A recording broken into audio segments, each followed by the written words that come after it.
ونتوكل عليه ونعوذ بالله من شرور أنفسنا ومن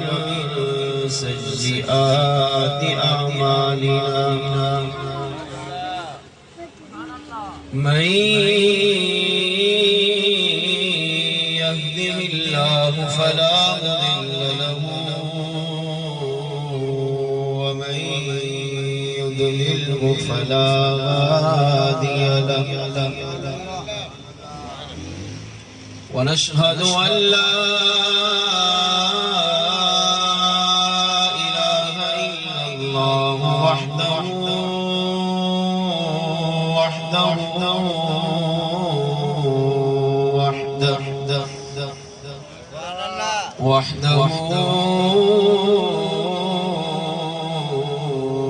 لا شريك له ونشهد أن سيدنا وسندنا وحبيبنا وطبيبنا وغوثنا وغياثنا ومغيثنا ودادانا ومعيننا وفريدنا ونزامنا وسراجنا ومنيرنا ومقصودنا وموجودنا وأعلانا وأولانا ومولانا ومأوانا وملجانا وراحة قلوبنا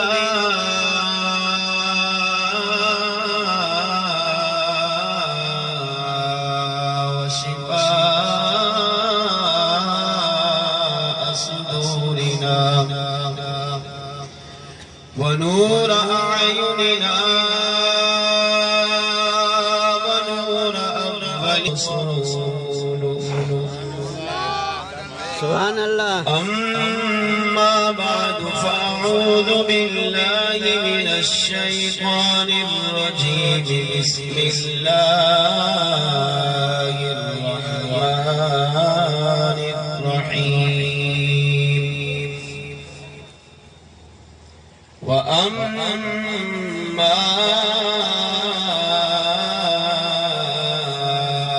بنعمة ربك فحدث آمنت بالله وصدق الله مولانا العظيم وصدق رسوله النبي الكريم الأمين ونحن على ذلك لمن الشاهدين والشاكرين والحمد لله رب العالمين.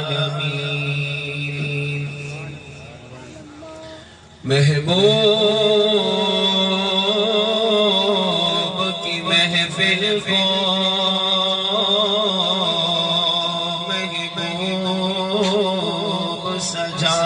سجاتے ہیں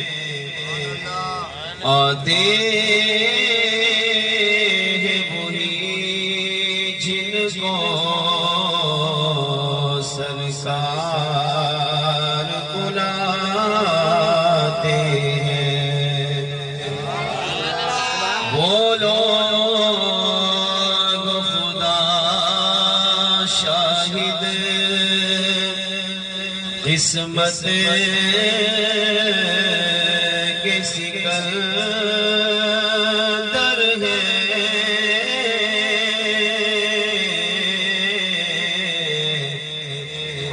سرور عالم کا میلاد مناتے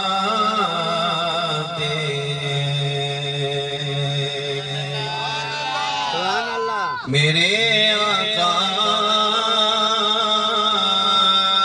کی ولادت پر ہوئے سب کو عطا بیٹے اسے میلاد کہتے ہیں ولادت ہو تو ایسی ہو حمد و ثنا کے بعد دل کی گہرائیوں سے مبارکباد پیش کروں گا مجاہد اہل سنت محترم جناب عبدالغنی قادری صاحب کو جنہوں نے آج اس مقام پر مصطفیٰ جان رحمت صلی اللہ تعالی علیہ وآلہ وسلم کے میلاد کی محفل سجائی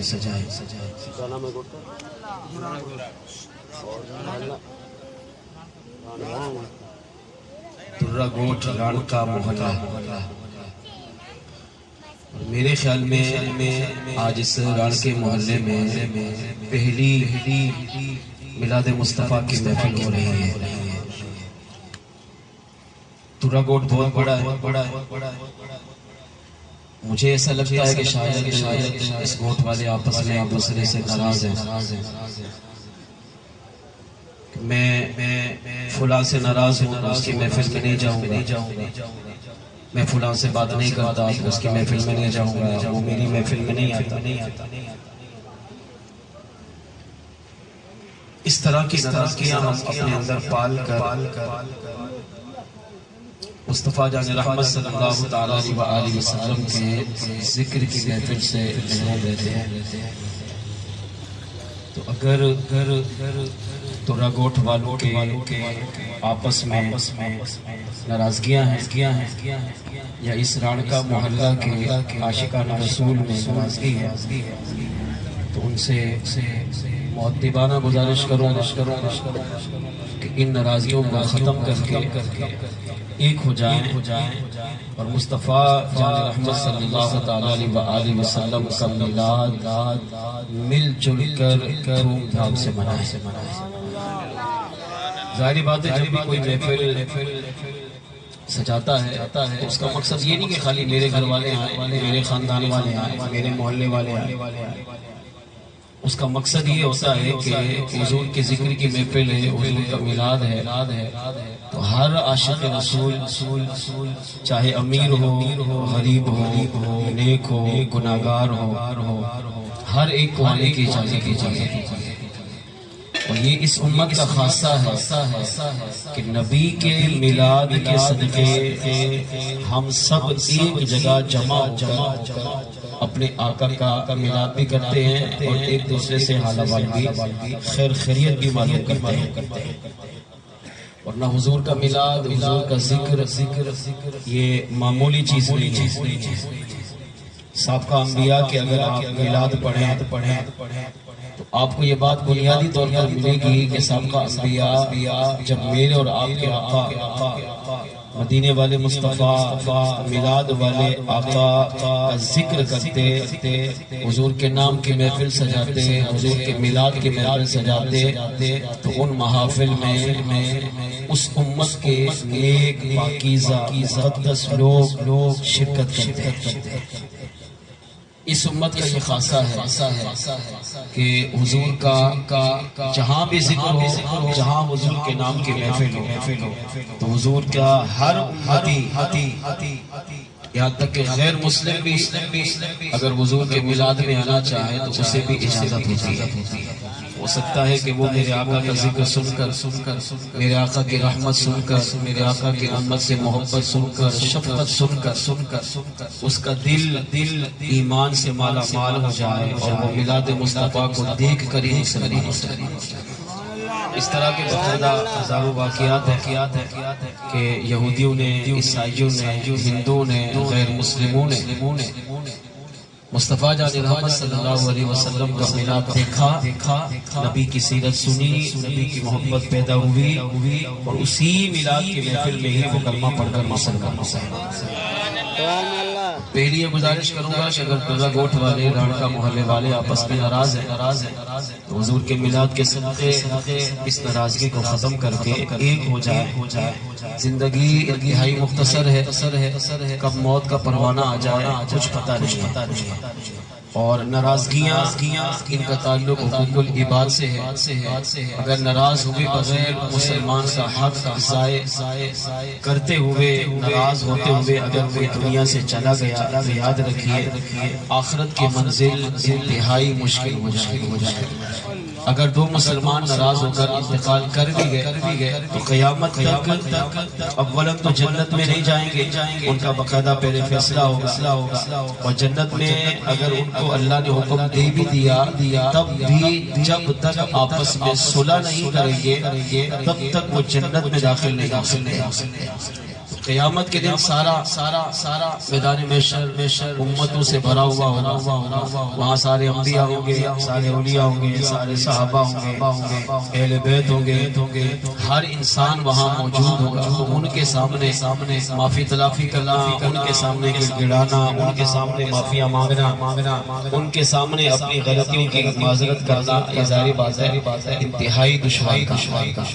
یہاں دنیا ہے، دارالعمل ہے، تنہائی میں بھی مانگ سکتے ہیں، اللہ کی رضا کے لیے بھی معاف کر سکتے ہیں، کسی نے ظلم بھی کیا ہو، زیادتی بھی کی ہو، قصور بھی ہو اس کا، تب بھی آپ حضور کے میلاد کے صدقے اس کو معاف فرما دیں۔ دوسری گزارش کروں گا، الحمدللہ درہ گوٹھ عاشقان رسول کا گوٹھ ہے، اور یہاں سالانہ عظیم الشان 11ویں شریف کی بابرکت محفل الحمدللہ ہر سال بڑی دھوم دھام سے ہوتی ہے۔ اس سال بھی امید ہے 11ویں کی محفل ہوگی،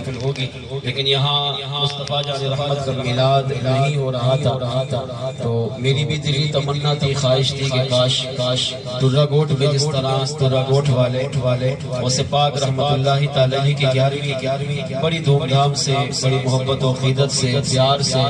اور ایک بڑے پیمانے پر بڑے اہتمام کے ساتھ، وسیع لنگر کے ساتھ،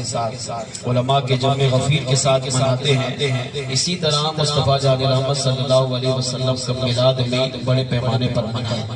اور الحمدللہ اس دلی خواہش کو ہمارے عبدالغنی بھائی نے،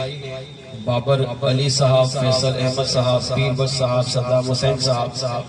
غیور علی صاحب رحمت اللہ، قادری صاحب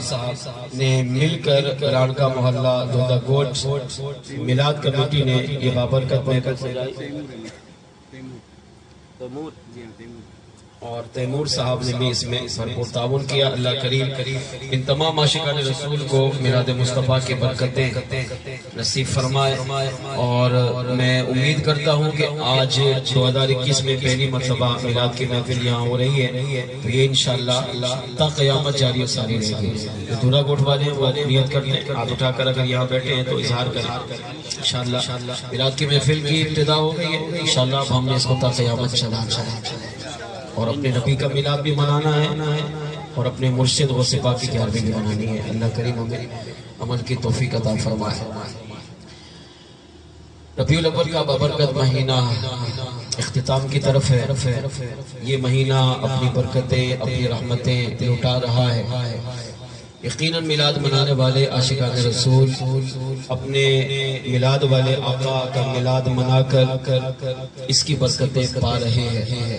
ربیع الاول کا بابرکت مہینہ میرے مرشد شیخ طریقت امیر اہل سنت فرماتے ہیں درود پاک پڑھنے کا مہینہ ہے،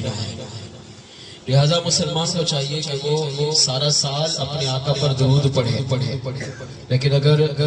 مصروفیت کی وجہ سے، سستی کی وجہ سے وہ درود نہیں پڑھ پاتا تو اسے چاہیے کہ ربیع الاول میں کم از کم اپنے آقا پر درود و سلام پڑھنے کی عادت بنا لے۔ کیوں کیونکہ ربیع الاول میں مصطفیٰ جان رحمت کا دریائے رحمت جوش پر ہوتا ہے، اور آقا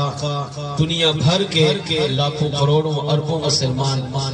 جو اپنے نبی کا میلاد منا رہے ہوتے ہیں، نبی کا ذکر کر رہے ہوتے ہیں، آقا علیہ السلام کو یاد کر رہے ہوتے ہیں، تو آقا کا دریائے رحمت جوش پر ہوتا ہے۔ اور درود اگر بندہ پڑھے گا، میلاد کی محفل میں ہو یا اس کے علاوہ ہو، اٹھتے بیٹھتے چلتے پھرتے آتے جاتے سوتے جاگتے ہر لمحہ جب اپنے نبی پر درود و سلام پڑھتا رہے گا تو مصطفیٰ جان رحمت صلی اللہ علیہ وسلم کی نگاہ کرم اس درود پاک پڑھنے والے پر بھی پڑ جائے گی۔ اور اگر ایک دفعہ بھی حضور کی نگاہ رحمت نگاہ کرم امتی پر پڑ گئی اور امتی درود کی وجہ سے مصطفیٰ جان رحمت کی نگاہوں میں آ گیا تو سمجھیں میرے آقا اس سے خوش ہو گئے، اور جب حضور خوش ہو گئے تو رب بھی خوش ہو گیا، اور جب اللہ اس سے خوش ہو گیا تو وہ یہاں بھی کامیاب ہے، آخرت میں بھی کامیاب ہے۔ آئیے سنیے، سبحان اللہ اپنی زبان پر جاری رکھیں گے، خاموش ہو کر بالکل نہیں بیٹھیں گے۔ موسم بہترین ہے، اچھا ہے، گرمی نہیں ہے، نہ زیادہ سردی ہے، تو یہ میلاد کی یہ برکت ہے کہ میلاد کی محفل میں خطیب بھی بولتا ہے تو آپ بھی بولے، یا میں اشعار پڑھوں آپ میرے ساتھ مل کے پڑھیں، اور میں کوشش کرتا ہوں کہ یا رسول اللہ والی اشعار پڑھوں تاکہ یا رسول اللہ کا نعرہ بھی ہمیں یاد ہو، یہ ترانہ بھی یاد ہو، اور یا رسول اللہ ہماری لبوں پر جاری بھی ہو جائے۔ تو سبحان اللہ، ماشاءاللہ، الحمدللہ، لا الہ الا اللہ، اللہ اکبر، ان اللہ تعالیٰ کے ذکر سے اپنی زبان کو تر رکھیں گے تاکہ میلاد پڑھنے والوں میں، سننے والوں میں میں بھی شامل ہوں اور آپ بھی شامل ہوں۔ امتی جب نبی پر درود پڑھتا ہے تو میرے آقا اس امتی کو کیسے نوازتے ہیں، اس بات کو اس روایت سے سمجھیے۔ امام شمس الدین سخاوی رحمت اللہ تعالی علیہ اپنی کتاب القول البدیع میں اس روایت کو نقل کرتے ہیں کہ بغداد میں ایک بزرگ تھے جن کا نام ابو بکر بن محمد تھا۔ یہ اس زمانے کے ایک بہت بڑے ولی کامل حضرت سیدنا ابو بکر بن مجاہد رحمت اللہ تعالی علیہ کے بارگاہ میں حاضر ہوئے، اور اس زمانے کے ایک مجذوب ولی تھے جس کا نام حضرت ابو بکر شبلی رحمت اللہ تعالی علیہ تھا۔ تینوں بزرگوں کے نام ابو بکر، جو اس روایت کے راوی ہیں ان کا نام ابو بکر بن محمد، جو اپنے زمانے کے بہت بڑے عالم، بہت بڑے ولی اور بہت بڑے محدث مفسر تھے، ان کا نام ابو بکر بن مجاہد، اور جو اس زمانے کے مجذوب تھے، مجذوب کہتے ہیں جس کی عقل، ہوش، رب کی محبت یا مصطفیٰ جان رحمت کی محبت میں فنا ہو چکی، اس کو اپنا بھی ہوش نہ ہوتا۔ تو اس زمانے کے مجذوب ولی تھے ابو بکر شبلی رحمت اللہ تعالی کی ذات۔ ابو بکر بن محمد علی رحمہ فرماتے ہیں کہ میں ابو بکر بن مجاہد علی رحمہ کی مجلس میں، ان کے درس میں حاضر ہوا، قرآن و حدیث پڑھا رہے تھے اور طلباء پڑھ رہے تھے۔ ابو بکر بن مجاہد علی رحمہ ان کو واعظ و نصیحت کر رہے تھے، دین سکھا رہے تھے۔ تھوڑی دیر گزری تو اسی محفل میں ابو بکر بن محمد کہتے ہیں کہ اس زمانے کے مجذوب ابو بکر شبلی رحمت اللہ تعالی علیہ تشریف لے آئے۔ اب جب ابو بکر شبلی علی رحمہ اس محفل میں آئے تو ابو بکر بن مجاہد علی رحمہ نے جو پڑھا رہے تھے اپنا درس ختم کیا اور کھڑے ہو اور آگے بڑھے، اور آگے بڑھ کر اس آنے والے ابو بکر شبلی علی رحمہ جو مجذوب ولی تھے ان کا استقبال کیا، ان کو سلام کیا، ان سے مصافحہ کیا، ان کو گلے لگایا، ان کی پیشانی کو چوما اور ہاتھ پکڑ کر اپنی مسند پر لائے اور اپنے دائیں طرف بٹھایا، اور پھر آپ نے درس شروع فرمایا۔ اب یہ سلسلہ چلتا رہا، جب درس ختم ہوا لوگ چلے گئے، تو ابو بکر بن محمد علی رحمہ نے ابو بکر بن مجاہد علی رحمہ سے پوچھا، ابو بکر شبلی بھی پھر تشریف لے گیا۔ اب یہ دونوں دوست دونوں اپنے زمانے کے عالم، دونوں اپنے زمانے کے ولی اکٹھے جب اکیلے ہوئے تو ابو بکر بن محمد نے ابو بکر بن مجاہد سے پوچھا کہ آج آپ نے ابو بکر شبلی کا ایک شاندار استقبال کیا، جبکہ آپ قرآن و حدیث پڑھا رہے تھے، درس و تدریس کا سلسلہ تھا، لیکن آپ نے ایسے شخص کو عزت دی، ایسے شخص کا احترام کیا جس کو بغداد والے پاگل سمجھتے ہیں، جس کو بغداد والے مجنون سمجھتے ہیں، جس کو بغداد والے دیوانہ سمجھتے ہیں۔ جیسے ہمارے یہاں بھی مجذوب ہوتے ہیں، بابا جمن شاہ رحمۃ اللہ تعالی علیہ کے بارے میں سنا، یہ مجذوب اللہ کے ولی تھے کہ ان کے عقل و ہوش رب کی محبت میں فنا تھی، اور لوگ ان کو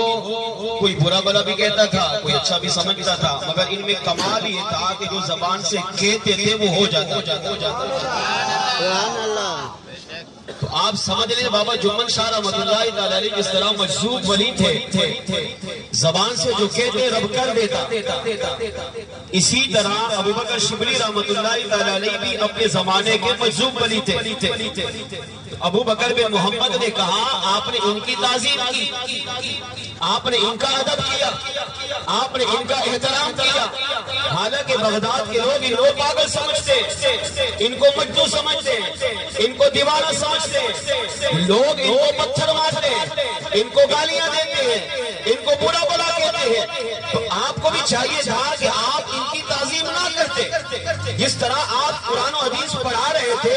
آپ اپنا سلسلہ جاری رکھتے، مگر ابو بکر بن مجاہد علیہ رحمہ نے جو جملہ آپ نے بیان کیا وہ ایمان افروز ہے۔ آپ نے فرمایا ابو بکر بن محمد، ہاں میں جانتا ہوں کہ بغداد کے لوگ ابو بکر شبلی کو دیوانہ سمجھتے ہیں، کوئی پاگل کہتا ہے، کوئی مجنون کہتا ہے، کوئی دیوانہ کہتا ہے، کوئی ان کو گالیاں دیتا ہے، کوئی ان کو پتھر مارتے ہیں۔ یہ دنیا کی نظر میں اگرچہ مجنون ہے، پاگل دنیا سمجھتی ہے، مگر ان کا مقام، ان کا احترام، ان کا ادب میں نے رات کو جو مصطفیٰ جان رحمت کی بارگاہ میں دیکھا ہے، کہاں میں نے رات کو حضور کی بارگاہ میں ان کا جو مقام و مرتبہ دیکھا ہے، اس سے سمجھ گیا کہ اگرچہ دنیا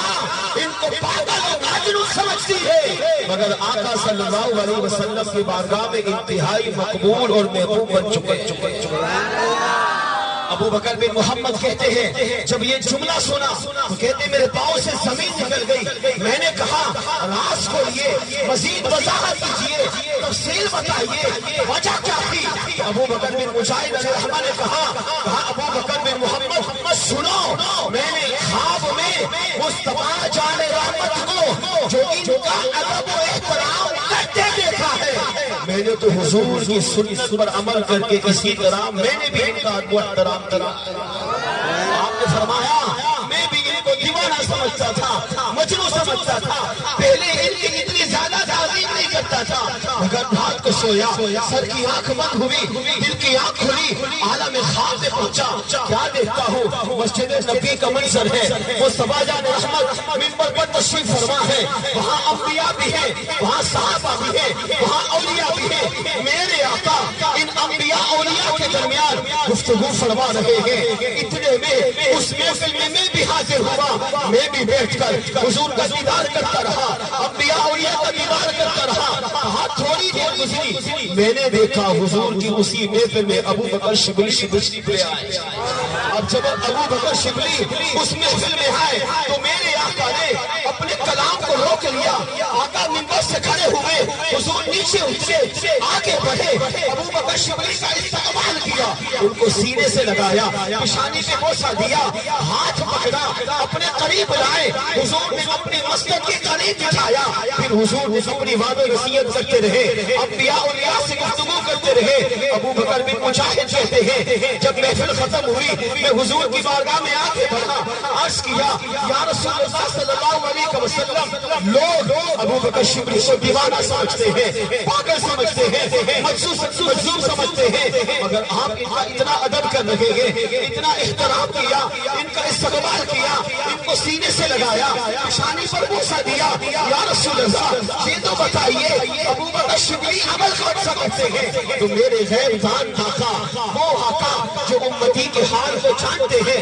جو امتی کے دل کی کیفیت کو جانتے ہیں، جو امتی کے اعمال کو جانتے ہیں، میرے آقا علیہ السلام نے غیب کی خبر دیتے ہوئے ارشاد فرمایا جس کا مفہوم یہ تھا، کہاں ابو بکر بن مجاہد، ہاں دنیا انہیں پاگل کہتی ہے، مجنون کہتی ہے، دیوانہ سمجھتی ہے، مگر میری بارگاہ میں ان کا مقام و مرتبہ بہت عرفہ و اعلیٰ ہے، اور اس کی وجہ یہ ہے کہ ہر نماز کے بعد یہ قرآن کریم کی ایک سورت ایک آیت کی تلاوت کرتے ہیں۔ لقد جاءکم رسول من انفسکم عزیز علیہ ما عنتم حریص علیکم بالمؤمنین رؤوف رحیم۔ یہ آیت بھی پڑھتے ہیں اور اس آیت کے پڑھنے کے بعد صلی اللہ علیہ یا رسول اللہ، اور میری بارگاہ میں 3 مرتبہ صلاۃ و سلام کا نذرانہ بھی پیش کرتے ہیں۔ فرمایا ہر نماز کے بعد یہ آیت کریمہ جس میں اللہ نے میری شان بیان کی ہے یہ بھی پڑھتے ہیں، اور ہر نماز کے بعد میری ذات پر 3 مرتبہ صلاۃ و سلام کا نذرانہ بھی پیش کرتے ہیں۔ ان کا یہ عمل میری بارگاہ میں اتنا مقبول و محبوب بن چکا ہے، اس کی وجہ سے میں نے بھی ابو بکر شبلی کو اپنی بارگاہ میں قبول آپ نے فرمایا ابو بکر بن محمد، ہاں میں بھی ان کو دیوانہ سمجھتا تھا، مگر آج جو میں نے تعظیم کی اسی طرح خواب میں آقا کو ان کا ادب و احترام کرتے ہوئے دیکھا۔ اب آپ سوچیں نبی جس کا ادب کرے، حالانکہ ساری کائنات نبی کا ادب کرتی ہے، نبی سے بھی ادب کرتی ہے، مگر امتی اگر حضور کی محبت میں سچا ہو جائے، مخلص ہو جائے، خالی زبان سے نعرہ لگانے والا نہ ہو بلکہ اپنے سینے پہ گولی کھانے والا ہو، اپنے آپ کو، اپنی اولاد کو، اپنے بیوی بچوں کو حضور کے نام پہ قربان کرنے والا بن جائے، اپنے آقا پہ صلاۃ و سلام کرنے والا بن جائے، تو مصطفیٰ جان رحمت بھی اس امتی کو اپنی بارگاہ میں قبول فرما کر اسے بھی اپنے عاشقوں میں شامل فرما دیتے ہیں۔ میں اور آپ غور کریں ہماری کیفیت کیا ہے؟ کہ ہمارے اندر اتنا کرنٹ ہے، اتنی کیفیت ہے، اتنا ادب و احترام ہے کہ ہم بھی اپنی نبی کے نام پر جان دینے والے، یا غلامی یا رسول میں موت بھی قبول، نعرہ لگایا، میلاد منایا، آئے بیٹھے بہت اچھا، کھانا کھایا چلے گئے، کہ اپنے اندر کچھ تبدیلی پیدا کی؟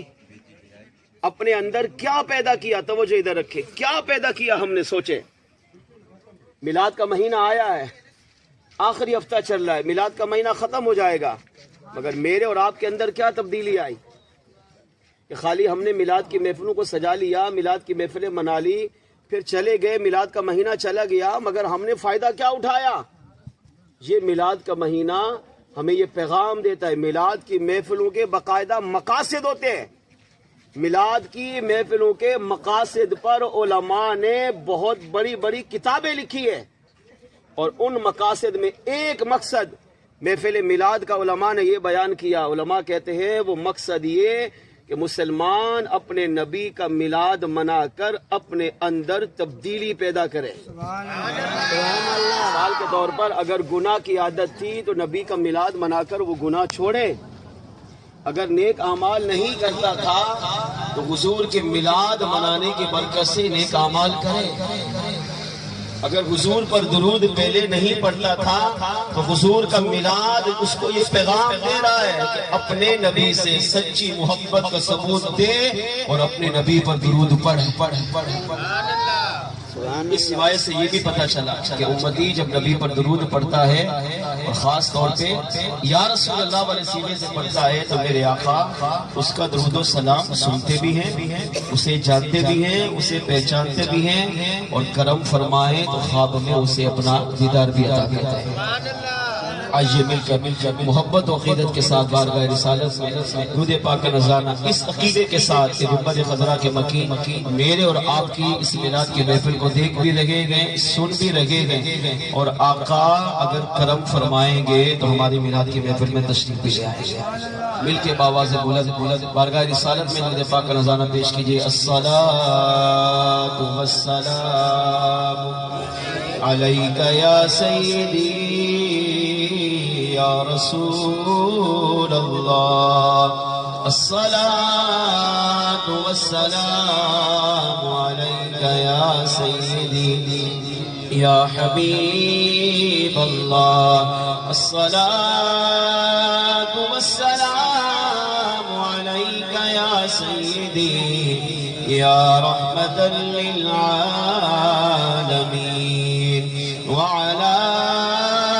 آلک واصحابک یا سیدی یا خاتم النبیین۔ مل کے باواز بلند صلی اللہ علیہ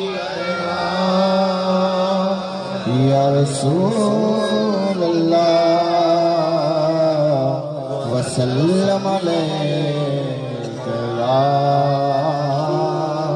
حبیب اللہ۔ غیر شرمائے پڑھ لیجئے صلی اللہ علیہ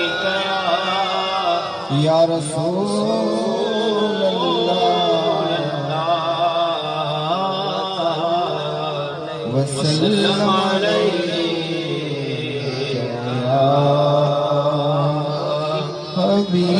حبیب اللہ۔ چند اشعار پڑھتا ہوں جو ہمارے اہل سنت کا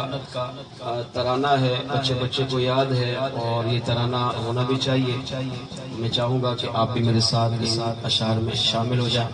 نہ بھی آئیں تو یا رسول اللہ کا نعرہ ضرور لگائیے۔ اس محبت و عقیدت کے ساتھ آج اپنے نبی کے میلاد میں بیٹھیے کہ میرے آقا ہماری اس میلاد کی محفل میں تشریف لے آئے۔ سبحان اللہ۔ شروع سے پوری امت کا ہے نعرہ یا رسول اللہ، سارے مل کر کوئی لب خاموش نہ رہے۔ شروع سے پوری امت کا ہے نعرہ یا رسول اللہ، بڑی تحقیق سے ہم نے پکارا یا رسول اللہ، بڑی تحقیق سے ہم نے پکارا یا رسول اللہ۔ زمین سمٹی ہوئی ان کے آگے ہاتھ کی مانند، زمین سمٹی ہوئی ان کے آگے ہاتھ کی مانند، انہیں معلوم ہے کس نے پکارا یا رسول اللہ، انہیں معلوم ہے کس نے پکارا یا رسول اللہ، بڑی تحقیق سے ہم نے پکارا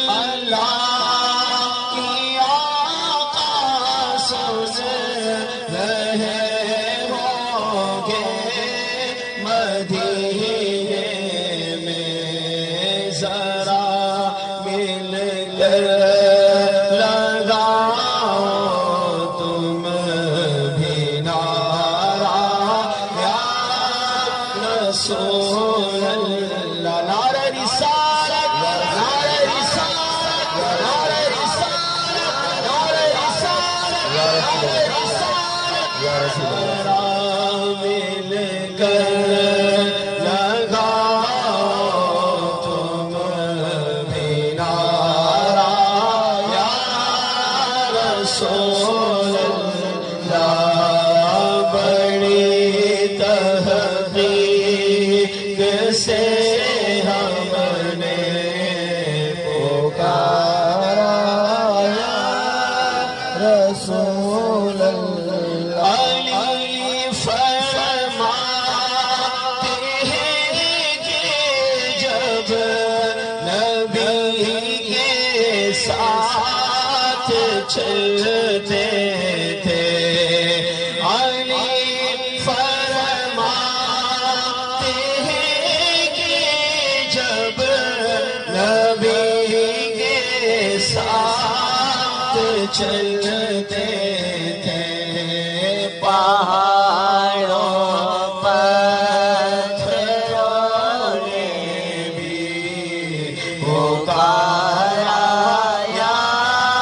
رسول اللہ پہاڑوں پتھروں نے بھی پکارا یا رسول اللہ بڑی تحقیق سے ہم نے پکارا یا رسول اللہ صحیح مسلم نے لکھا ہے صحابہ نے لگایا تھا صحیح مسلم نے لکھا ہے صحابہ نے لگایا تھا مدینے کے گلی کو چوم نعرہ یا رسول اللہ مدینے کے گلی کو چوم نعرہ رسول اللہ بڑی تحقیق سے ہم نے پکارا یا رسول اللہ غلامان نبی محشر میں یوں پہچان جائیں گے غلامان نبی محشر میں یوں پہچان جائیں گے کہ ہوگا حشر میں بھی ان کا نعرہ یا رسول اللہ کہ ہوگا حشر میں بھی ان کا نعرہ یا رسول اللہ بڑی تحقیق سے ہم نے پکارا یا رسول اللہ نہیں ہے کام بزدل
نے پکارا یا رسول اللہ، حشر کے روز بھی جس نے پکارا یا رسول اللہ، شروع سے پوری امت کا ہے نعرہ یا رسول اللہ، بڑی تحقیق سے ہم نے پکارا یا رسول، ہاتھ کھڑے کر کے نعرہ رسالت، نعرہ رسالت، نعرہ رسالت، نعرہ رسالت، نعرہ رسالت، نعرہ رسالت کا سرادہ اپنی زبان پر اتنا جاری رکھیں، اتنا جاری کریں، اتنا جاری کریں کہ جیے تو یہی نعرہ لگاتے لگاتے، مرے تو یہی نعرہ لگاتے لگاتے، یہاں تک کہ ہم قبر میں پہنچے نا تب بھی ہماری زبان پر یا رسول اللہ کا نعرہ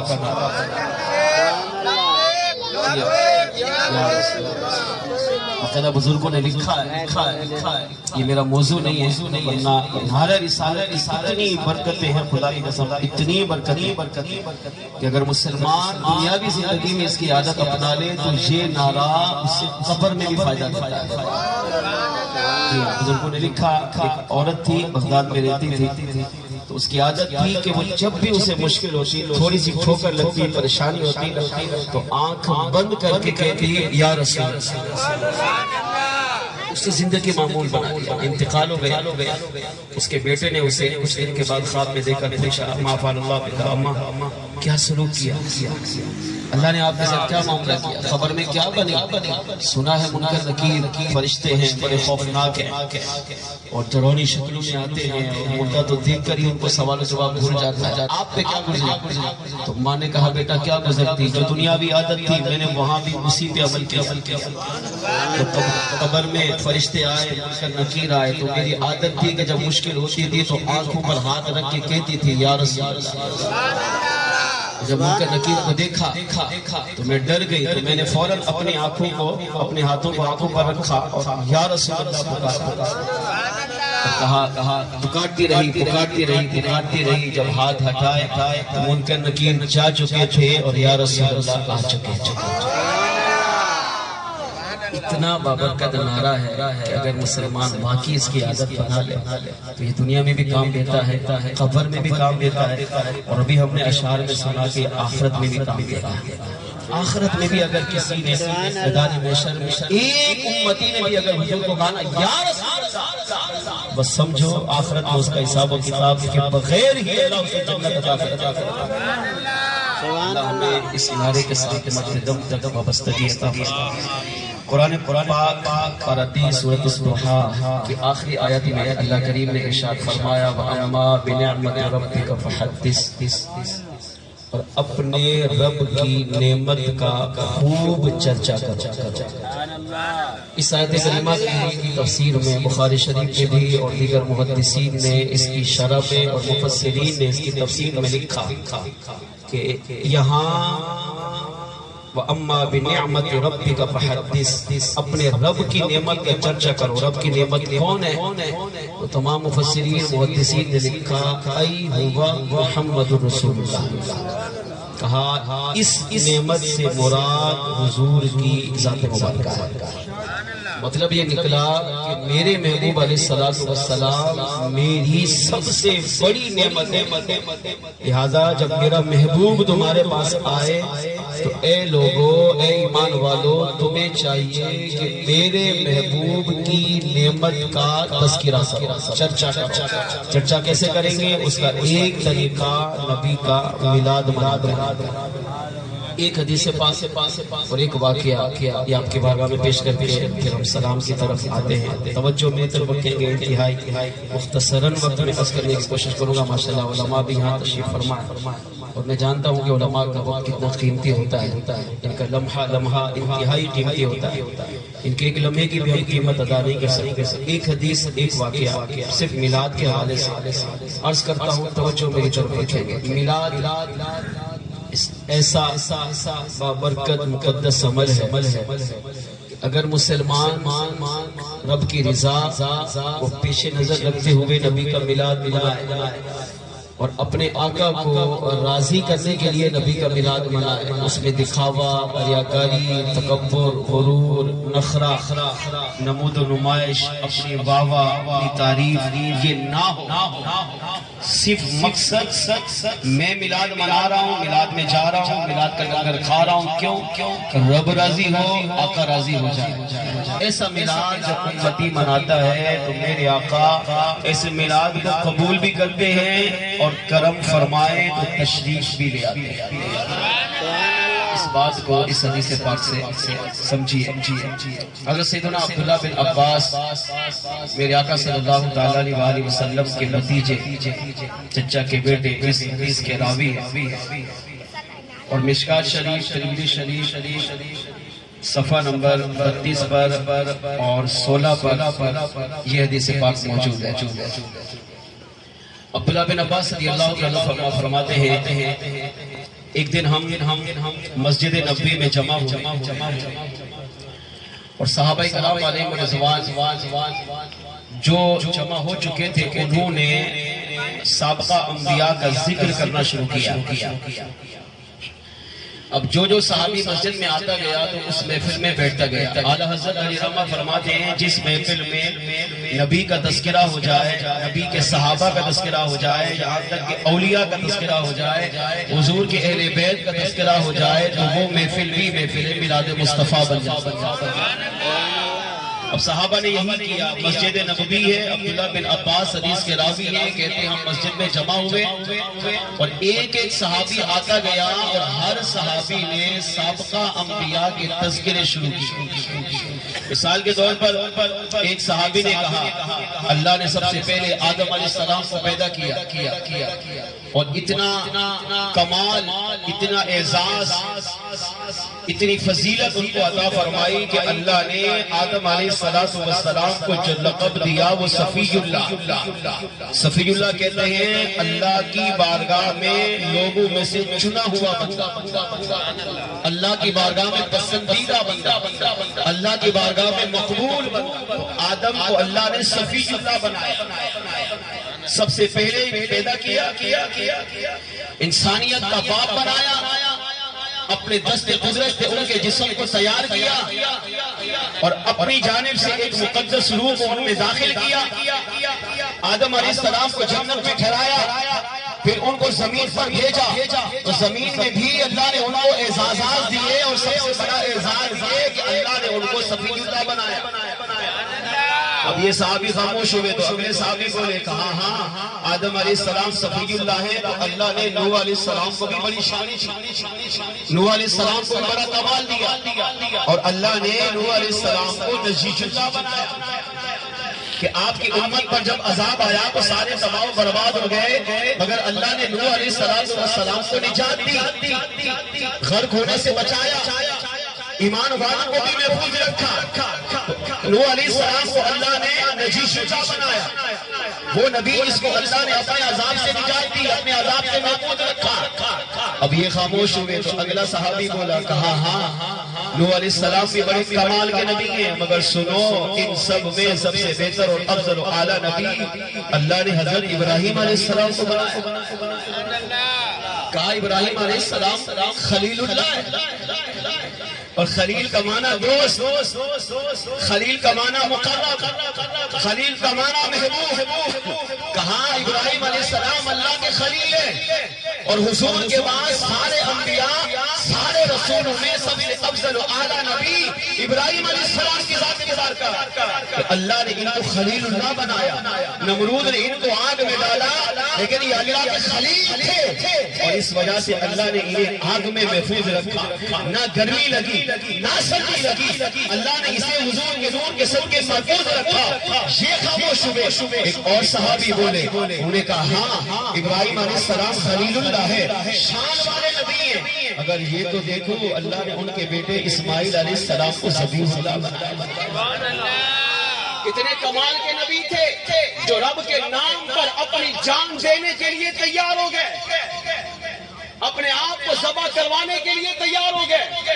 کہ جس خدا نے جان دی اگر وہی خدا جان مانگ رہا ہے تو اسماعیل علیہ السلام نے تردد نہیں کیا بلکہ اپنی جان کا نذرانہ بھی رب کی بارگاہ میں پیش کر کہا یہ ذبیح اللہ ہے، یہ اللہ کے نام پہ اپنے آپ کو ذبح کرنے والے نبی ہے جو ذبح ہونے کے لیے تیار ہو گئے۔ یہ صحابی خاموش ہوئے، اگلے صحابی بولے ہاں اسماعیل علیہ السلام ذبیح اللہ ہے، بڑی شان والے بڑی عظمت والے نبی ہیں، مگر یہ تو دیکھو اللہ نے موسیٰ علیہ السلام کو کلیم اللہ بنایا۔ کلیم اللہ وہ جو رب سے کلام کرتے ہیں جب چاہتے ہیں، چاہے دور پر جائیں چاہے اپنے گھر میں ہو، جس وقت چاہتے تھے آپ رب سے ہم کلام ہوتے تھے، رب سے اپنی بات منوا لیتے تھے، اللہ کی بارگاہ میں کیوں گراتے تھے، اللہ کی بارگاہ میں التجائیں کرتے تھے، اور جب چاہتے رب سے ہم کلام ہو کر اپنے کلیم اللہ کا احساس پا لیتے۔ تو کہا موسیٰ علیہ السلام کو بھی اللہ نے بڑی شانیں دی کہ آپ کو کلیم اللہ بنایا۔ یہ خاموش ہوئے، اگلے صحابی بولے کہا ہاں موسیٰ علیہ السلام کا بھی کلیم اللہ ہے، مگر یہ تو دیکھو اللہ نے عیسیٰ علیہ السلام کو روح اللہ بنایا۔ عیسیٰ علیہ السلام کو اللہ نے بغیر باپ کے پیدا کیا۔ خالی جبریل امین علیہ السلام نے ماں اماں بی بی مریم رضی اللہ عنہا کے بدن کے اندر پھونک ماری تو حمل ٹھہر گیا۔ عیسیٰ علیہ السلام کی ولادت ہو گئی، عیسیٰ علیہ السلام کا میلاد ہو گیا، بچپن میں گفتگو کی، اپنی ماں کو زنا کی تہمت سے بچایا، بچپن میں لوگوں کو بتایا کہ میں اللہ کا نبی ہوں اور عنقریب اللہ مجھے نبوت بھی عطا کرے گا، رسالت بھی دے گا، کتاب بھی دے گا، اور اللہ نے ان کے اندر اپنی طرف سے ایک خاص روح کو داخل کیا۔ کہا عیسیٰ علیہ السلام روح اللہ ہے، یہ بھی بڑی شان۔ المختصر اب صحابہ مسجد نبوی میں بیٹھ کر سابقہ انبیاء کا تذکرہ کر رہے ہیں، تو جس محفل میں انبیاء کا تذکرہ ہو جائے وہ محفل میلاد بن جاتی ہے، اور اسی محفل میلاد میں عبداللہ بن عباس رضی اللہ عنہ کہتے ہیں تھوڑی دیر گزری تو میلاد والے آقا اس محفل میں تشریف۔ اب جب حضور میلاد کی محفل میں آئے تو صحابہ خاموش ہو گئے، میرے آقا علیہ السلام کے صحابہ کھڑے ہوئے، حضور کا استقبال کیا، میرے آقا تشریف فرما ہوئے، آقا علیہ السلام سے پوچھا میرے صحابہ کیا کر رہے تھے؟ ایک نے عرض کیا یا رسول اللہ ہم سابقہ انبیاء کا تذکرہ کر رہے تھے۔ اب آقا علیہ السلام اگرچہ جانتے تھے پھر بھی حضور نے پوچھا اچھا بتاؤ تو صحیح کیا تذکرہ کر رہے تھے؟ ایک نے کہا آدم صفی اللہ، دوسرے نے کہا نوح نجیش اللہ، تیسرے نے کہا ابراہیم خلیل اللہ، چوتھے نے کہا اسماعیل ذبیح اللہ، پانچویں نے کہا موسیٰ کلیم اللہ، چھٹے نے کہا عیسیٰ روح اللہ۔ یہاں تک کہ صحابہ اب ان انبیاء کا تذکرہ کرتے تھے۔ اب جب صحابہ انبیاء کے تذکرے سے فارغ ہوئے میرے آقا علیہ السلام سے صحابہ سے پوچھا صحابہ جانتے ہو من انا میں کون ہوں؟ تم نے سابقہ انبیاء کا تذکرہ تو کر دیا، آدم علیہ السلام سے لے کر عیسیٰ علیہ السلام تک مختلف انبیاء کا میلاد تو منا لیا، ان کی شان و عظمت تو بیان کر لی، مگر یہ تو بتاؤ من انا میں کون ہوں؟ اب حضور پوچھ رہے میں کون ہوں؟ اب صحابہ کیسے جواب دیتے؟ صحابہ خاموش ہو گئے۔ اب عبداللہ بن عباس کہتے ہیں ہماری اس محفل میں نے عرض کیا یا رسول اللہ آپ ارشاد فرمائیں آپ کون ہیں؟ کیونکہ جو آپ اپنی شان و عظمت بیان کریں گے وہ آپ کا امتی آپ کا غلام بیان نہیں کر سکتا۔ جب میں نے عرض کیا یا رسول اللہ آپ بتائیے آپ کون ہیں، آپ کی شان و عظمت کیا ہے؟ تو آقا علیہ السلام نے ارشاد فرمایا صحابہ آدم صفی اللہ یہ برحق ہے، ابراہیم خلیل اللہ یہ بھی برحق ہے، اسماعیل ذبیح اللہ یہ بھی برحق ہے، نوح نجیش اللہ یہ بھی برحق ہے، موسیٰ کلیم اللہ یہ بھی برحق ہے، عیسیٰ روح اللہ یہ بھی برحق ہے، مگر مجھے بھی سنو فرمایا انا حبیب اللہ، اور اللہ نے مجھے اپنا حبیب بنا کر دنیا میں پیدا اب حبیب اللہ کون ہوتا ہے؟ محدثین نے اس حدیث کی شرح میں لکھا ہمارا حبیب اللہ وہ ہوتا ہے جو صفی شدہ بھی ہو، حبیب اللہ وہ ہوتا ہے جو کریم اللہ بھی ہو، روح اللہ بھی ہو، خلیل اللہ بھی ہو، صفی اللہ بھی ہو، صفی شدہ بھی ہو، جس کو اللہ نے سابقہ سارے انبیاء کے کمالات کو جمع کر کے مزید ان میں کمالات ڈال کر جس پیغمبر کو، جس نبی کو، جس محبوب کو اللہ یہ سارے کمالات عطا کر دے، فرمایا اس محبوب کو اللہ کا حبیب اللہ کہا۔ اللہ نے مجھ سے پہلے کم و بیش 1,24,000 جو انبیاء رسول بھیجے ان کو اللہ نے جتنے کمال دیے وہ سارے کمالات اللہ کریم نے مجھ محمد علیہ السلام میں جمع کر کے مجھے اپنا حبیب بنا کر دنیا میں پیدا اس حدیث سے پتہ چلا کہ نبی کا ذکر کرنا، نبی کے ذکر کی محفل سجانا، نبی کا میلاد منانا حضور کے صحابہ کا طریقہ ہے کہ صحابہ حضور کی موجودگی میں بیٹھ انبیاء کا تذکرہ بھی رکھتے تھے، اور جب میلاد والے آقا آ جاتے تو صحابہ حضور کے سامنے ورود کا میلاد بھی بیان اور میرے آقا علیہ الصلوۃ والسلام بھی اپنے صحابہ کے سامنے اپنے میلاد کو بیان ایک اور حدیث پاک سے میرے آقا علیہ السلام نے فرمایا صحابہ من انا، مجھے جانتے ہو میں کون ہوں؟ عرض کیا یا رسول اللہ آپ ہی بتا دیں آپ کون ہیں؟ آقا علیہ السلام نے فرمایا میں ابراہیم علیہ السلام کی وہ دعا ہوں جو کعبہ تعمیر کر کے انہوں نے رب سے مانگی ربنا وبعث فیہم رسولا، جو آیت پر ابراہیم علیہ السلام نے دعا مانگی جس کو اللہ نے اس آیت میں بیان کیا میں ہی وہ ہوں جس کو ابراہیم علیہ السلام نے رب سے مانگا، اللہ نے مجھے اپنا حبیب بنا کر تم میں پیدا فرمایا۔ پھر فرمایا صحابہ من انا، جانتے ہو میں کون ہوں؟ صحابہ نے عرض کیا آپ بتا دیجئے۔ میرے آقا علیہ السلام نے فرمایا میں ہی وہ بشارت ہوں جو بشارت عیسیٰ علیہ السلام اپنی امت کو دے کر اسباب سے عیسیٰ علیہ السلام نے میرا نام بھی بتایا، میرے میلاد کا تذکرہ بھی کیا، میری خوشخبری بھی امت کو دے کر چلے گئے۔ جس نبی کا تذکرہ عیسیٰ علیہ السلام کرتے کرتے آسمانوں میں تشریف لے گئے، فرمایا اسی اشارت کو اللہ نے مجھ محمد علیہ السلام کی صورت میں دنیا میں پیدا فرمایا۔ صحابہ من انا، میں کون ہوں؟ عرض کی آقا آپ بہتر جانتے ہیں۔ میرے آقا نے ارشاد فرمایا صحابہ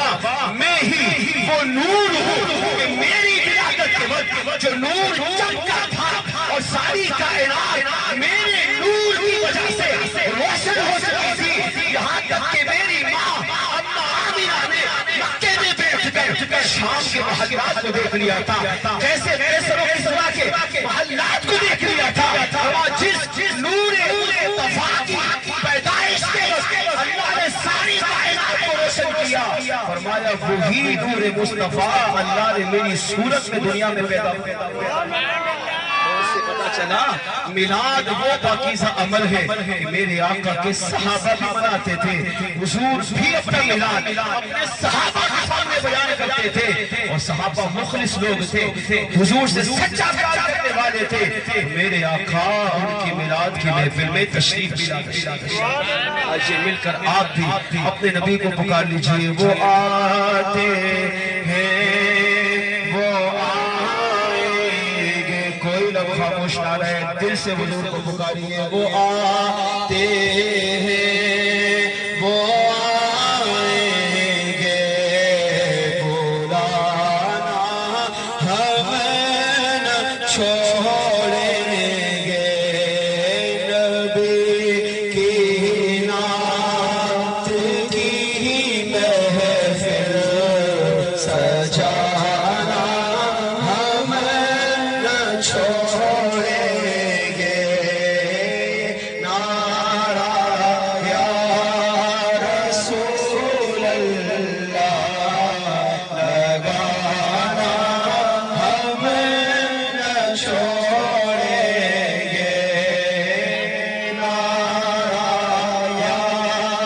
رسول اللہ لگانا ہمیں نہ چھوڑے تو چھوڑ دیجیے ہم جہاں کی محفل سارے تو چھوڑ دیجیے ہم جہاں کی محفل سارے مگر ویلا کی محفل سجانا ہم نہ چھوڑیں گے مگر ویلا کی محفل سجانا ہم نہ چھوڑیں گے وہ آتے ہیں وہ آئیں گے بلانا ہم نہ چھوڑیں گے سے پتہ چلا کہ اگر امتی دل سے محبت سے عقیدت سے پیار سے اخلاص سے اپنے نبی کا میلاد منائے نبی کو پکارے تو میلاد والے آقا میلاد کی محفل میں آتے بھی ہیں دیدار بھی عطا کرتے ہیں میلاد منانے والوں سے خوش بھی ہوتے ہیں اور میلاد کو قبول بھی فرماتے ہیں سنیے آخری روایت اور پھر ہم سلام کی طرف آئیں امتی اگر نبی کا میلاد منائے شرط وہی ہے دل سے منائے اخلاص سے منائے ریاکاری تکبر غرور نخرہ دکھاوا نہ ہو صرف رب کو راضی کرنے کا مقصد اور آقا کو خوش کرنے کا مقصد ہو تو مسلمان منائے تب بھی میرے آقا اسے قبول بھی کرتے ہیں اسے اپنا دیدار بھی عطا کرتے ہیں میلاد منانے پر اسے مبارکباد بھی پیش کرتے ہیں اور اگر غیر مسلم منائے تو میرے آقا اسے ایمان کی دولت بھی عطا کرتے ہیں اس بات کو اس حکایت سے سمجھیے امام جلال الدین سیوطی رحمۃ اللہ تعالی علیہ اس حکایت کو نقل کرتے ہیں اور بیان المیلاد النبی میں صفحہ نمبر 35 پر محدث علامہ عبد الرحمن ابن جوزی رحمۃ اللہ تعالی علیہ اپنی اس کتاب میں اس روایت کو نقل کرتے ہیں بغداد میں ایک شخص تاجر تھا تجارت کرتا تھا مسلمان تھا اور اچھی عادت یہ تھی کہ تجارت سے جو بھی مال ملتا اس میں سے اپنے نبی کے میلاد کے لیے سب سے پہلے حصہ نکالتا یہی طریقہ میں اور آپ بھی کر سکتے ٹھیک ہے مہنگائی ہو حالات کیسے ہی خراب ہو مگر ہم نے اپنے نبی کا میلاد تو نہیں چھوڑنا یہ تو چلے گا قیامت تک چلے گا ورفعنا لک ذکرک اللہ کا وعدہ ہے میلاد منانے کا یہ طریقہ ہوتا ہے کہ مہینے میں تو اپنی آمدنی میں سے کچھ رقم جمع کرتے رہیں 11 مہینے جب جمع کریں گے 12ویں مہینے میں کھولیں جو ہو اسی کے مطابق میلاد منا لیں محدث ابن جوزی فرماتے ہیں کہ یہ شخص تجارت کرتا اور ہر تجارت کے مال سے جو بھی نفع پہلے اپنے نبی کے میلاد کے لیے کچھ رقم نکال کر اسے جمع کرتا پورا سال گزر جاتا اور ربیع الاول کا مہینہ تشریف لاتا تو اب یہ اسی رقم کو جمع کرتا اور جتنی رقم بنتی یہ حضور کے میلاد پہ خرچ محفل سجاتا علماء کو اولیاء کو حفاظ کو اس زمانے کے حساب سے جو اہتمام ہوتے تھے محفل سجتی تھی حضور کا ذکر ہوتا تھا باقاعدہ لنگر کا اہتمام وسیع پیمانے پر ہوتا تو یہ اپنی گنجائش کے حساب سے حضور کا ذکر کرتا اور یوں محفل میلاد سجاتا اس کے گھر کے برابر میں جو گھر تھا جو اس کا پڑوسی تھا وہ یہودی تھا مالک بھی یہودی تھا بیوی بھی یہودی تھی محدث ابن جوزی رحمۃ اللہ تعالی فرماتے ہیں کہ ایک دن یہودیہ اپنے شوہر ربیع الاول کا مہینہ تھا اور اس نے حضور کا میلاد منایا جو تاجر تھا تو میلاد جب ختم ہوا تو اگلے دن یہودیہ نے اپنے شوہر یہودی سے پوچھا کہ یہ مسلمان ہر سال کیا کرتا ہے یہ ہمارا پڑوسی ہے ہم اس کو کئی سالوں سے دیکھ رہے ہیں یہ اہتمام کرتا ہے، یہ چراغ جلاتا ہے، یہ جھنڈے لگاتا ہے اور محفل سجاتا ہے اور لنگر کا ایک بڑا اہتمام کرتا ہے، لوگوں کو کھانا کھلاتا ہے، اس کو کیا ہو گیا؟ کیوں کرتا ہے ایسا؟ تو شوہر یہودی تھا، تو شوہر نے کہا یہ دراصل اپنے نبی سے محبت کا اظہار کرتا ہے۔ 11 مہینے نبی سے محبت کرتا ہے، لیکن جب ربیع الاول کا مہینہ آتا ہے تو یہ چراغاں کر کے، جھنڈے لگا کر، جلوس میں شرکت کر کے، محفل میلاد سجا کر، لنگر پکا کر، لوگوں کو کھلا کر محبت کا اظہار کرتا ہے کہ یہ وہ مہینہ ہے جس میں میرے آقا، میلاد والے آقا ڈوبتی ہوئی انسانیت کو بچانے کے لیے آئے۔ یہ مہینہ ہے جس کے صدقے اللہ نے اپنا لاڈلا محبوب ہمیں عطا کیا۔ یہ محفل سجا کر اپنے رب کا شکر بھی ادا کرتا ہے اور اپنے نبی سے محبت کا اظہار کرتا ہے۔ اب بیوی کون ہے؟ یہودیہ۔ شوہر کون ہے؟ یہودی۔ تو اس نے چھپایا نہیں، اس نے حق بولا، سچ بولا۔ اب یہودیہ نے آج زندگی میں پہلی مرتبہ حضور کا نام سنا تو یہودیہ کے دل میں حضور کی محبت پیدا ہوئی۔ کہا مسلمان اتنے اچھے اپنے نبی کا میلاد مناتے اس سال کے بعد کتنی محبت کا اظہار۔ کہا ہاں۔ تو یہودیہ نے اپنی زبان سے کہا یہ جملہ رب کو پسند آ گیا۔ اس لیے علماء کہتے ہیں زندگی میں مسلمان کوئی ایک نیکی ایسی کر جائے جس کی وجہ سے اس کا رب ہمیشہ کے لیے اس سے راضی ہو جائے۔ کون سی وہ نیکی ہوگی؟ وہ نیکی وہ ہوگی جس کو آپ کے رب کے علاوہ کوئی بھی نہ جانتا۔ وہ نیکی کرتے کرتے آپ دنیا سے چلے۔ یہودیہ کی زبان سے نکلا کہ مسلمان کتنے اچھے اپنے نبی کا میلاد مناتے ہیں اور نبی سے محبت کا اظہار کرتے ہیں، کتنا پیار کرتے ہیں اپنے نبی سے۔ حضور کا ذکر، حضور کا نام اس یہودیہ کی زبان پر آیا۔ اب اس کی قسمت دیکھیں کیسے بدلی۔ امام جلال الدین سیوطی شافعی رحمۃ اللہ تعالی علیہ فرماتے ہیں اس رات جب یہودیہ سوئی تو یہودیہ نے خواب دیکھا۔ کیا خواب دیکھا؟ اس کے گھر کی جو گلی تھی وہ ساری سجی ہوئی اور مسلمانوں کا بہت بڑا ہجوم ہے اور مسلمانوں کا ایک بہت بڑا لشکر گلی کے دائیں اور گلی کے بائیں استقبال کے لیے کھڑا۔ تھوڑی دیر گزری تو ایک پاکیزہ سواری آئی اور اس سواری پر ایک پاکیزہ بزرگ شخصیت تشریف فرما تھی اور اتنے حسین و جمیل، اتنے کمال کی شخصیت تھے کہ یہودیہ کہتی ہے کہ اس پر ایسا لگتا تھا جیسے اللہ کے انوار و تجلیات کی بارش ہو رہی ہے۔ اب جیسے جیسے وہ سواری آئی تو لوگ چپکنے لگے، چومنے لگے، ہاتھ ملانے لگے۔ اب یہ چلتے سواری آگے بڑھتی گئی تو لوگوں کا جمع غفیر میں جمع ہونا شروع ہو گیا۔ تو یہودیہ کہتی ہے میں نے اپنے برابر والے سے پوچھا یہ کون ہے؟ یہ کون آ رہا ہے؟ سواری کس کی ہے؟ اس نے کہا تم نہیں جانتی؟ یہودیہ نے کہا نہیں مجھے نہیں پتا یہ کون ہے۔ کہا پھر سن، یہی وہ میلاد والے آقا ہے جس کا میلاد آپ کا مسلمان پڑوسی ہر سال مناتا ہے۔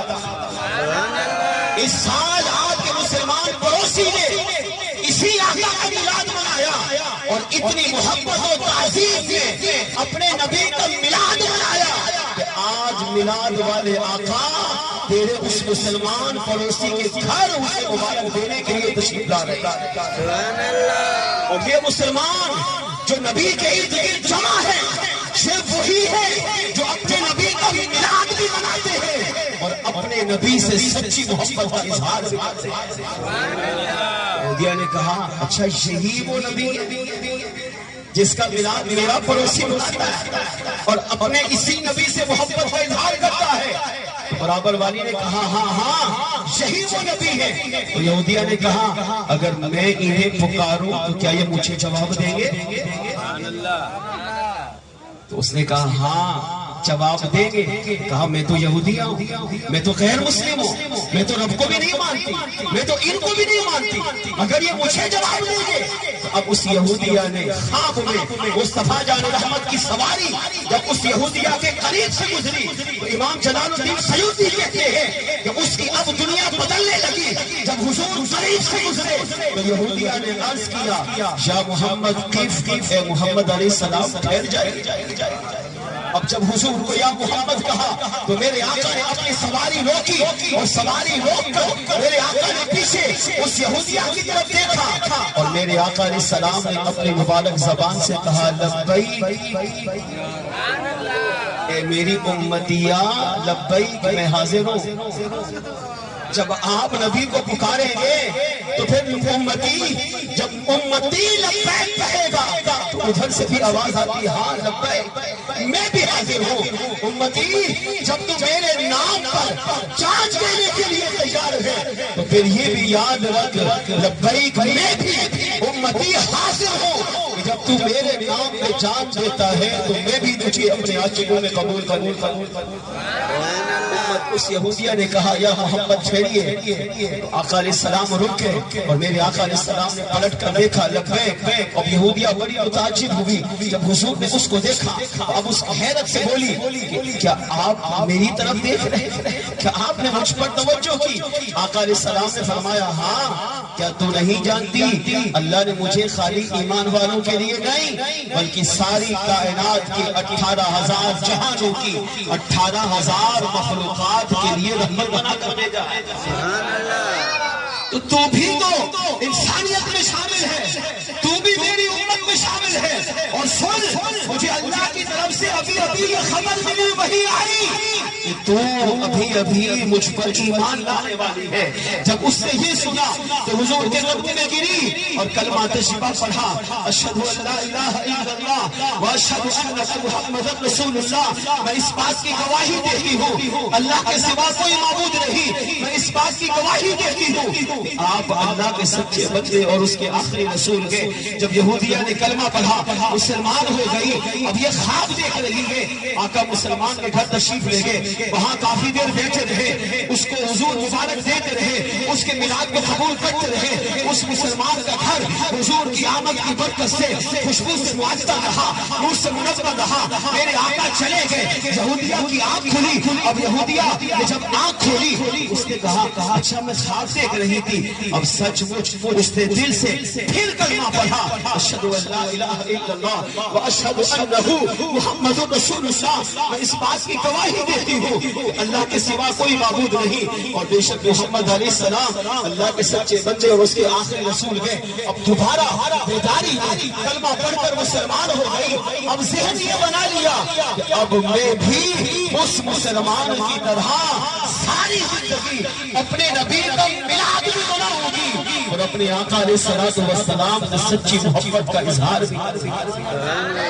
اب کمرے میں بیٹھے ہوئے یہ تمنا کی، یہ خیال کیا، یہ سوچا، کمرے سے باہر آئی۔ اب باہر آئی تو دیکھا اس کا شوہر جو یہودی تھا اب وہ اپنے گھر کو سجا رہا ہے، وہ لائٹیں لگا رہا ہے، اس دور کے حساب سے چراغ کا اہتمام کر رہا ہے، وہ اپنے گھر کی ڈیکوریشن میں مصروف ہے، گھر کی سجاوٹ میں مصروف ہے۔ بیوی قریب آئی، پوچھا یہ آپ کیا کر رہے ہیں؟ اس نے کہا کیا کر رہا ہوں؟ دو چیزوں کی خوشی منا رہا ہوں۔ کہا کیا؟ کہا تم نے اسلام قبول کر لیا، اس خوشی میں گھر کو سجا رہا ہوں، اور دوسرا یہ کہ گھر کو سجا کر میں بھی اپنے نبی کا میلاد منا رہا ہوں۔ تو یہودیہ بیوی نے پوچھا، سابقہ یہودیہ بیوی نے پوچھا آپ تو یہودی ہیں، آپ بھی مسلمان ہو گئے؟ کہا میں بھی مسلمان ہو گیا۔ سن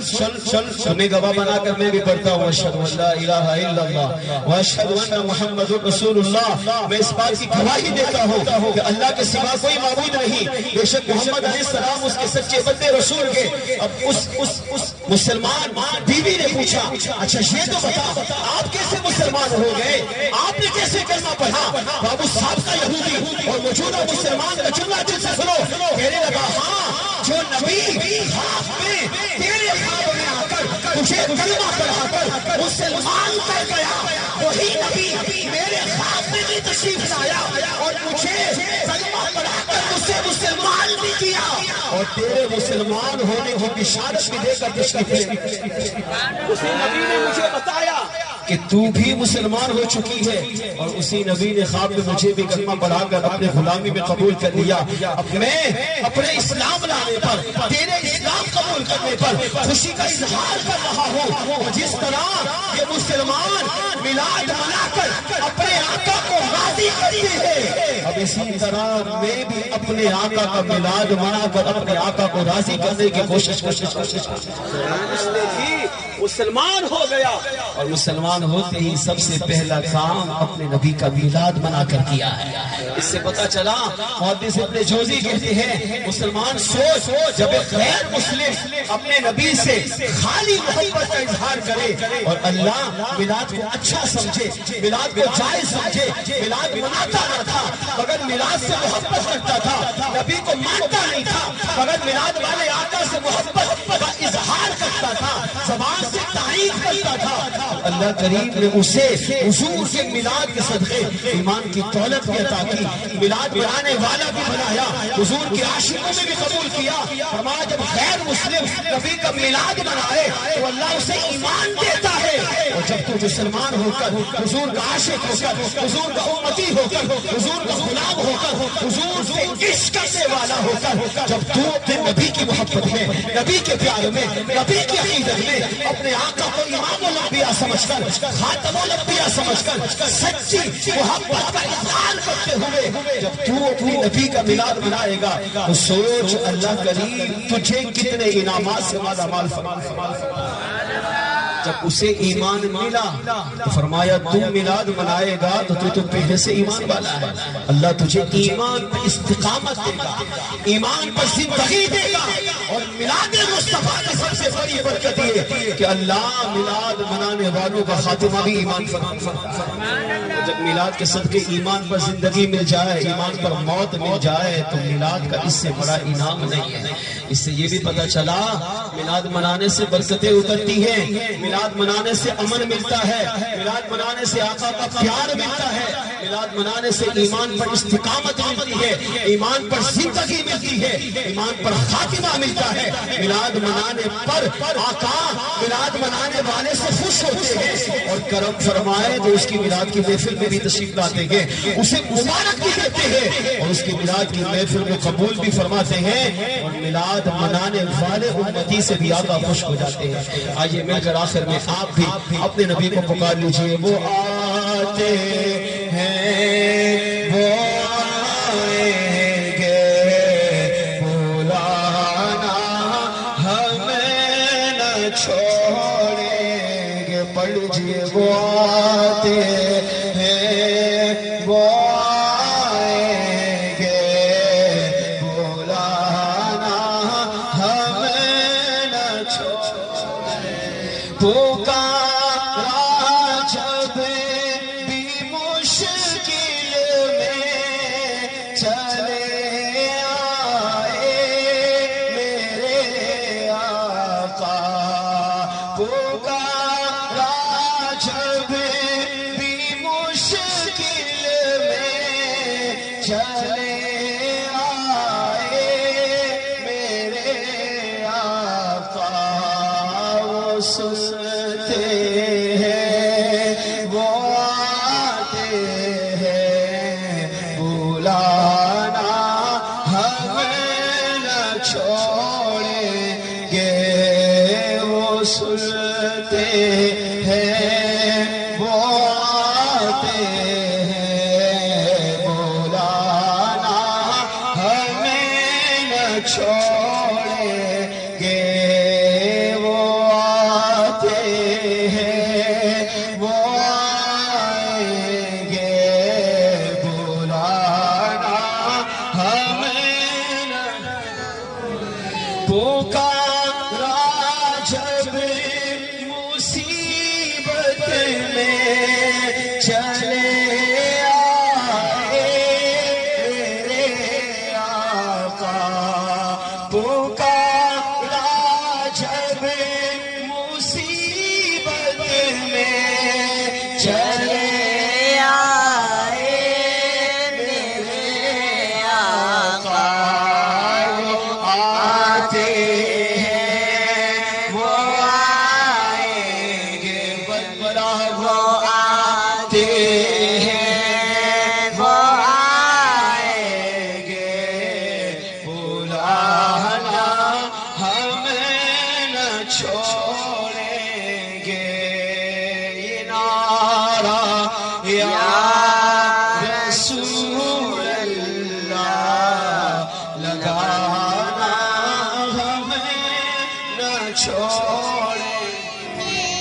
کریم کی بارگاہ میں دعا ہے جو کچھ سنا اس پر ہم سب کو عمل کی توفیق عطا فرمائے، بیان میں غلطی کوتاہی ہو گئی ہو اللہ کریم مجھے معاف فرمائے۔ وآخر دعوانا الحمدللہ رب العالمین۔ انتہائی نازک دور چل رہا ہے، اس وقت ایمان بچانا انتہائی مشکل ہو گیا ہے۔ اپنے ایمان کا تحفظ کیجئے، ایمان کی حفاظت کیجئے۔ ایمان کی حفاظت کیسے کریں گے؟